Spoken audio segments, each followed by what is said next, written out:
नमस्कार साथियों, आज हम लोग पढ़ेंगे अध्याय 6 त्रिभुज प्रश्नावली 6.2 का 5वां सवाल, जिसके अंतर्गत हमें 3 अलग अलग सवाल दिए गए हैं। जिसमें से पहला सवाल है AD बराबर 4, AE बराबर 8, DB बराबर x-4 तथा EC बराबर 3x-19, तब x का मान ज्ञात करो। हमें 5वें सवाल में बताया गया है कि यदि त्रिभुज ABC में AB तथा AC पर बिंदु D तथा E इस प्रकार है।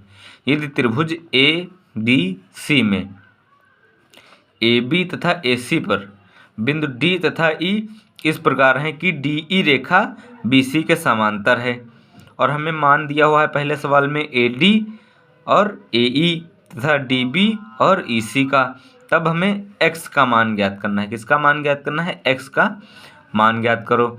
अब आइए देखते हैं हम इसे कैसे हल करेंगे।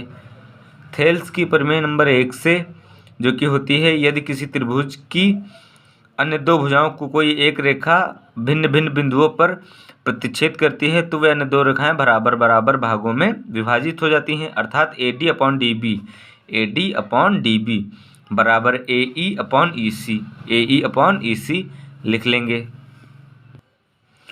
अब हम क्या करेंगे, AD का मान रख दिया 4 तथा DB का मान रख देंगे ब्रैकेट में x-4 बराबर AE का मान हम रख दिया 8 तथा EC का मान रख देंगे ब्रैकेट में 3x-9 एवं क्या करेंगे, दोनों पक्षों की क्रॉस मल्टीप्लाई अर्थात तिर्यक गुणा करा लेंगे, यानी कि इसकी गुणा इसके साथ और x-4 की गुणा 8 के साथ करा लेंगे। तो जब हम गुणा कराएंगे तो 4 की गुणे में 3x-19 आ जाएगा बराबर 8 के गुणे में x-4 आ जाएगा। अब हम क्या करेंगे, 4 की गुणा अंदर करा लेंगे तो 4 तियाँ 12x हो जाएगा, और ये माइनस का चिन्ह ऐसे ही लगा देंगे और 19 चौको 76 हो जाएगा बराबर 8 की गुणा x के साथ कराएंगे तो 8x हो जाएगा, और ये माइनस का चिन्ह लगा है, माइनस का चिन्ह लगा देंगे और 8 और 4 की गुणा कराएंगे तो 32 हो जाएगा। अब इसे आगे हल कर लेंगे तो 12x ऐसे ही लिखा रहने देंगे, और ये 8x बराबर से इस तरफ आएगा तो माइनस का 8x हो जाएगा। इसी प्रकार ये माइनस का 76 हम ऐसे ही लिखा रहने देंगे, तथा ये माइनस का 32 जब बराबर के इस तरफ आएगा तो ये प्लस का 32 हो जाएगा। अब 12x से 8x घट जाएंगे तो सिर्फ बचेगा कितना, 4x, और ये माइनस का 76 है प्लस का 32 है, ये भी घट जाएंगे तो यहाँ पर बचेगा माइनस का 44। अब 4x ये माइनस का 44 यानी कि माइनस का 44 जब बराबर के इस तरफ जाएगा तो प्लस का 44 हो जाएगा। अब क्या करेंगे, 4x के गुणे में है तो ये 44 के बटे में आ जाएगा, गुणे की चीज़ बटे में जाती है, फिर 4 एकम 4 और 4 एकम 4, 4 एकम 4 कट जाएगा, अतः x बराबर आ जाएगा 11। यही हमारा 5वें के पहले सवाल का आंसर होगा। अब हम लोग पढ़ेंगे 5वें सवाल का दूसरा सवाल, जिसमें हमें AD बराबर 4x-3 दिया है, AE बराबर 8x-7 दिया है, BD बराबर 3x-1 दिया है तथा CE बराबर 5x-3 दिया हुआ है। तब x का मान ज्ञात करें। त्रिभुज हमें दिया हुआ है ABC की भुजाओं AB और AC पर दो बिंदु D तथा E इस प्रकार हैं कि DE रेखा BC के समांतर है। अतः जब हम इसे हल करेंगे तो थेल्स की प्रमेय नंबर 1 के अनुसार हम इस त्रिभुज की भुजाओं को AD अपॉन DB बराबर AE अपॉन EC के रूप में लिख सकते हैं। अब इन भुजाओं का मान हमें दिया हुआ है, AD का मान दिया है हमें 4x-3 लिख लिया, तथा DB का मान हमें दिया हुआ है 3x-1 लिख लिया बराबर 8x-7 हमें दिया है AE का मान, और EC का मान हमें दिया हुआ है 5x-3। EC या CE का मान दिया है 5x-3। अब क्या करेंगे, थेल्स की प्रमेय के अनुसार ये हमने लिख लिया मान। अब क्या करेंगे, इन दोनों पक्षों में हम क्या करेंगे, क्रॉस मल्टीप्लाई करा लेंगे, यानी कि 4x-3 की गुणा 5x-3 के साथ करा लेंगे। तो जब 4x-3 गुणे में लिख लेंगे 5x-3 एक ब्रैकेट में, इसी प्रकार 8x-7 के गुणे में 3x-1 हो जाएगा। अब क्या करेंगे, हम गुणा करा लेंगे एक दूसरे के साथ। तो 4x की गुणा जब 5x के साथ कराएंगे तो 4 और 5 की गुणा होगी 20 हो जाएगा, x की गुणा होगी x² हो जाएगा, प्लस का 4x है और प्लस का 5x है, तो यहाँ पर भी प्लस का 20x² हो जाएगा। अब प्लस का 4x और ये माइनस का 3 की गुणा कराएंगे तो प्लस माइनस माइनस हो जाएगा पहले तो, और 4 और 3 की गुणा होगी 4 तियाँ 12 और x हो जाएगा। इसी प्रकार -3 की गुणा प्लस 5x के साथ कराएंगे तो माइनस प्लस माइनस 3 × 5 = 15x हो जाएगा। माइनस की 3 की गुणा -3 के साथ होगी तो माइनस माइनस प्लस हो जाएगा, 3 त्रिक का 9। इसी प्रकार बराबर के इस तरफ करा लेंगे 8x की गुणा 3x के साथ तो 8 त्रिक 24 और x की गुणा होगी तो x स्क्वायर हो जाएगा। इसी प्रकार 8x की गुणा 1 के साथ कराएंगे तो 8x से करनम 8x माइनस का आ जाएगा। इसी प्रकार -7 की गुणा 3x के साथ कराएंगे तो माइनस प्लस माइनस 7 त्रिक 21x। अब माइनस माइनस ये प्लस हो जाएगा और 7 और 1 की गुणा होगी तो 7 एकम 7 हो जाएगा। अब गुणा कराने के पश्चात हम हल कर लेंगे तो 20x स्क्वायर ऐसे ही लिखा रहने देंगे तथा ये 24x स्क्वायर जब बराबर के इस तरफ जाएगा तो माइनस का 24x स्क्वायर हो जाएगा। इसी प्रकार माइनस का 12x और माइनस का 15x जुड़ के हो जाएगा माइनस का 27x और ये माइनस का 8x और माइनस का 21x जब जुड़ जाएंगे तो माइनस का 29x हो जाएगा और माइनस का 29x बराबर के इस तरफ जाएगा तो ये प्लस का 29x हो जाएगा। इसी प्रकार ये प्लस का 9 और ये प्लस का 7 बराबर के इस तरफ जाएगा माइनस का 7 और बराबर में सिर्फ बचेगा 0। अब 20x स्क्वायर प्लस का है माइनस का 24x स्क्वायर है, जब घट जाएंगे आसमान चिन्ह है तो यहाँ पर बचेगा माइनस का 4x स्क्वायर। माइनस का क्यों? क्योंकि बड़ी संख्या 24 है और इसका चिन्ह माइनस का है, इसलिए यहाँ पर माइनस का 4x स्क्वायर बचेगा। जब 20x स्क्वायर और 24x स्क्वायर घटेंगे तब ये माइनस का 27x है, ये प्लस का 29x है, घट जाएंगे तो यहाँ पर बचेगा प्लस का 2x क्योंकि 29 का चिन्ह प्लस का है। ये प्लस का 9 है, माइनस का 7 है, घट जाएगा तो प्लस का 2 बचेगा। अब क्या करेंगे हम संपूर्ण से -2 कॉमन ले लेंगे तो अंदर बचेगा 2x स्क्वायर और ये प्लस है, हमने माइनस कॉमन लिया तो चिन्ह बदल जाएगा, यहाँ माइनस का हो जाएगा और 2 बाहर चला गया, सिर्फ x बचेगा।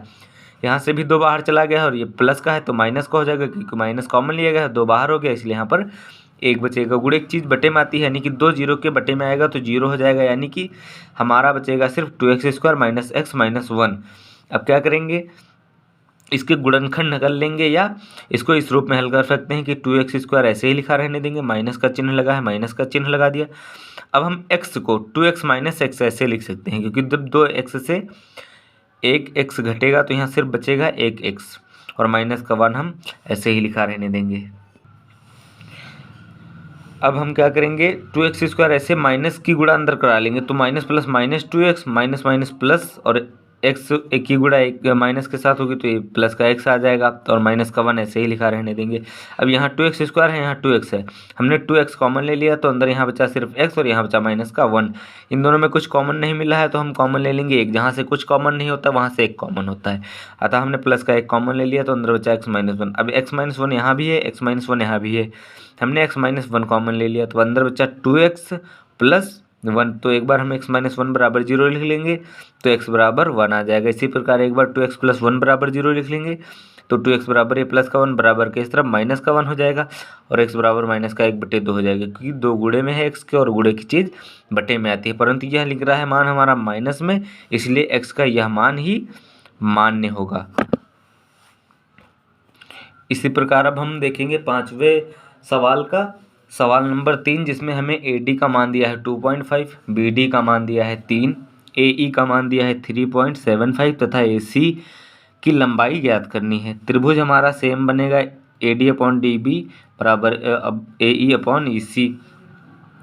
अब इसको हम हल करेंगे थेल्स की प्रमेय से, हम इसको AD अपॉन DB बराबर AE अपॉन EC के रूप में लिख सकते हैं।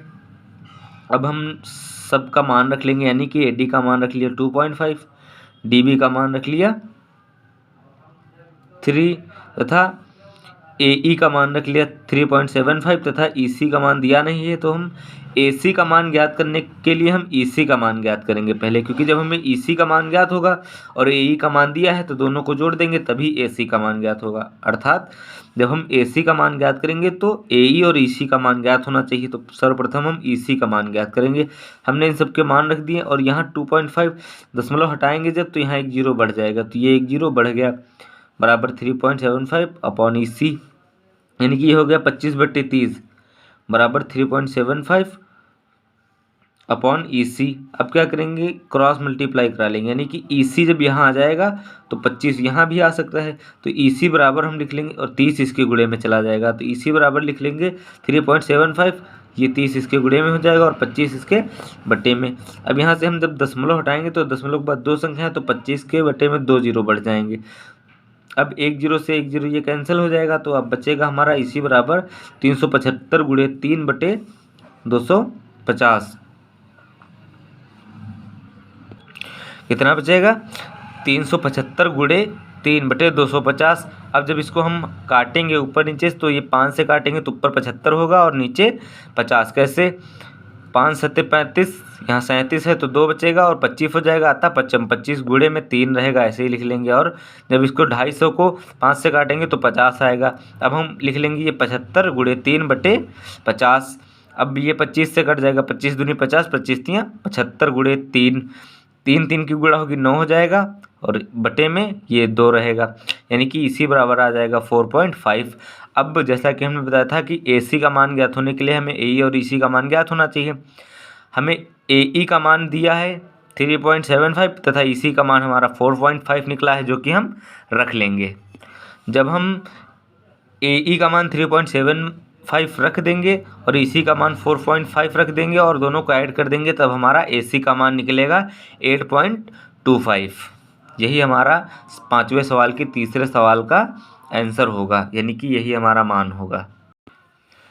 अब हम लोग पढ़ेंगे प्रश्नावली 6.2 का छठा सवाल, जिसमें बताया है कि किसी त्रिभुज PQR, यानी कि किसी त्रिभुज PQR की भुजाओं PQ तथा PR पर दो बिंदु M तथा N इस प्रकार हैं कि PQ बराबर 1.28, PR बराबर 2.56, PM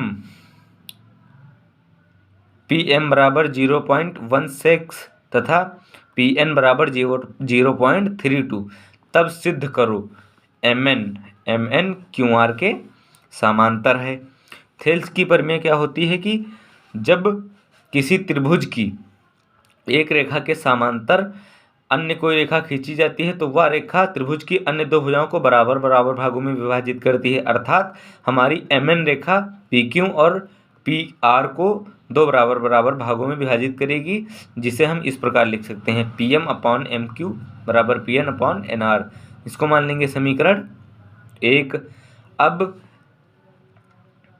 हमें MQ का मान ज्ञात करना है, तो आइए देखते हैं। चूँकि यहाँ पर MQ का मान रखना है, इसलिए हम MQ का मान ज्ञात करने के लिए हम क्या करेंगे, PQ से PM घटा देंगे। तो जब हम PQ का मान रखेंगे 1.28 माइनस 0.16, तब MQ का मान निकलेगा 1.12, यानी कि जब 1.28 से 0.16 घटेगा तो हमारा बचेगा 1.12, यानी कि MQ का मान ये निकला है।